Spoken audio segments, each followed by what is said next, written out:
Now within days. Within days. That's now, what they told you in this briefing?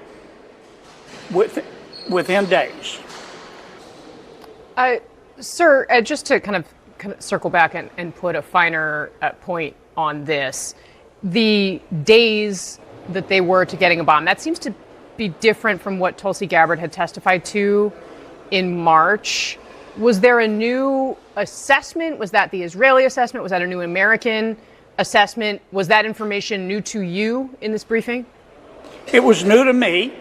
This was a good briefing. It was one of the best I've ever attended. I mean, Rubio, Hegseth, Ratcliffe, General Kane, they didn't bring out a script and read carefully from it. They just looked us in the eye and talked to us. The assessment that said that Iran was within days of having a bomb, is that Israeli or American assessment? I don't know. Is that Israeli or an American assessment? I don't know. Well, if you're a senator sitting in the United States Senate, I think I'd be very concerned about the source of the assessment. And if it were foreign, because Israel, contrary to popular belief, is a foreign state with interests that do not necessarily align with ours, then I would like to know that. In fact, I'd like to know why I am listening to an Israeli assessment. So the otherwise usually adroit Senator Kennedy made a mistake, Judge, don't you think? Yes, I do. I don't know when this is going to come back to haunt him or become a big deal. This statement was made 2 days ago.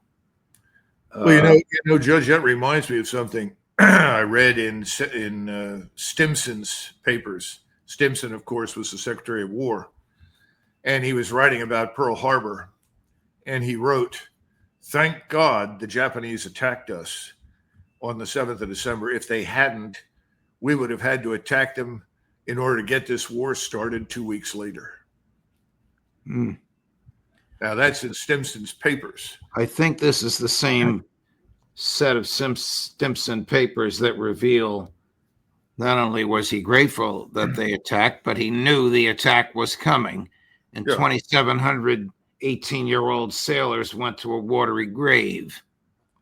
No, that's right. And, I'm just saying that it's disturbing to me that, he says, well, I don't know if this was an Israeli source or an American source. I would always insist on knowing the source. And if it did not have a legitimate American stamp on it, then I would be very reluctant to accept it.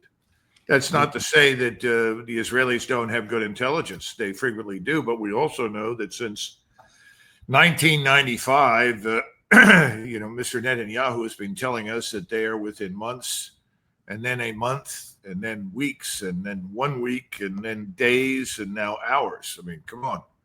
How often do we have to march down this trail? But money has a habit of making things go down and making things more palatable than they otherwise would be. And I'm sure that there's lots of Israel lobby money involved that makes this attractive.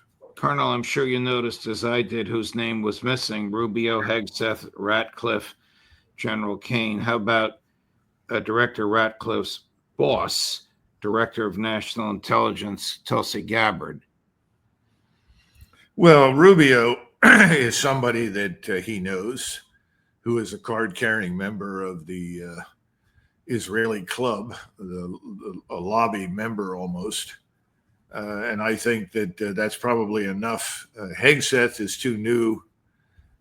Tulsi Gabbard's already alienated people by not unilaterally signing up without question for whatever the Israelis want. That leaves you with Ratcliffe, and Ratcliffe is, as Max Blumenthal has pointed out, a protege of the lobby. He was created from nothing, came out of nowhere, knowing nothing, and has advanced all the way to the top of the CIA. And he is there for one reason and only one reason. That's what the Israeli lobby wanted in the job.